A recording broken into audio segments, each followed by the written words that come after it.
જી મિત્રો, કાલે આપું બ્લોગમાં આપનું સ્વાગત છે। આજે તો આપણે બ્લોગ કર્યો છે બપોરે શરૂ વગેથી તો અમારા કારખાને આવ્યા હતા, હીરા ગમ હતા તો વગે લાયક ને પછી તો આપણે નવરા જો ખાઈ પીને મસ્ત મજાના માથા વળે છે અમારી બેનપણીઓની ને આપણા સરિતાબેન છે।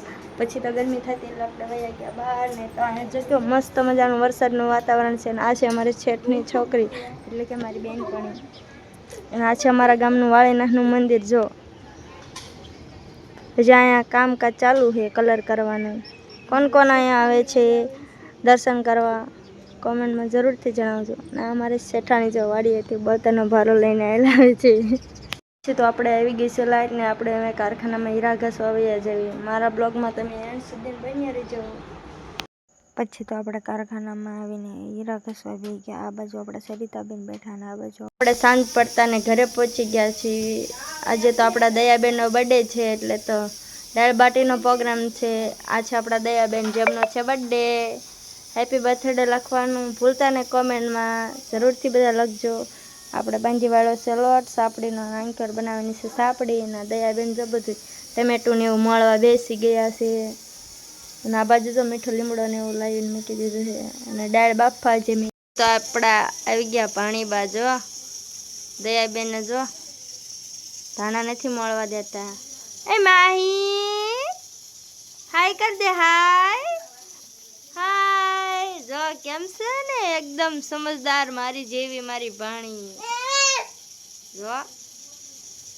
પછી તો હું જાઉં છું અંદર રૂમમાં। હા શું કરે છે બધા આપણા જો ભાણીબેન કેમ છું હાય કર દે, હાય શું કરસ તું?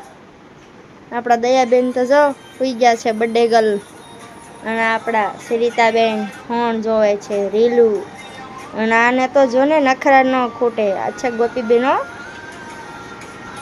તો જો આપણા ગોપીબેન ને દયાબેન આ બાજુ ખાવા બેસી ગયા છે। જો તમારે કોઈને ખાવું હોય તો આવી જજો। મારે ખાવાનું છે પણ હજુ બાકી છે, મારા હસબન્ડ આવે ને પછી મારે બેને હારે ખાવાનું છે ને આપણા પરિતાબેન આવી ગયા જો ખાવા તૈયારમાં હો। ચાલો મિત્રો જમવા દાળ બાટી બની છે ને મસ્ત એક નંબર હો। એની જો બધા ખાવા બેસી ગયા છે ટેન્શન બને રાખવાના છે ને એટલે પછી આપણે ખાવાનું છે।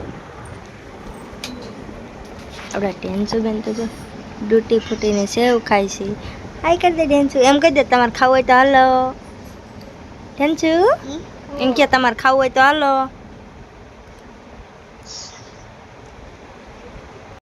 પછી તો આપણા હસબન્ડ આવી ગયા હતા કેક લઈને, અમે બે ખાઈ લીધું તો હવે તો કેક કટિંગ કરવાની તૈયારી થઈ ગઈ તો નાઈ કરીને હાળીને પોતા પાડી ડીમ ગર્લ ડીમ ગર્લ। પછી તો કેક કટિંગ કરી નાખ્યો તો વાતો કરતા ખાતા ખાતા હતા બધા કેક। અને મારો બ્લોગ તમને કેવો લાગ્યો? જો સારો લાગ્યો તો લાઈક શેર અને ચેનલને સબસ્ક્રાઈબ કરવાનું ભૂલતા નહીં આવા નવા બ્લોગ જોવા માટે। ત્યાં સુધી બાય બાય।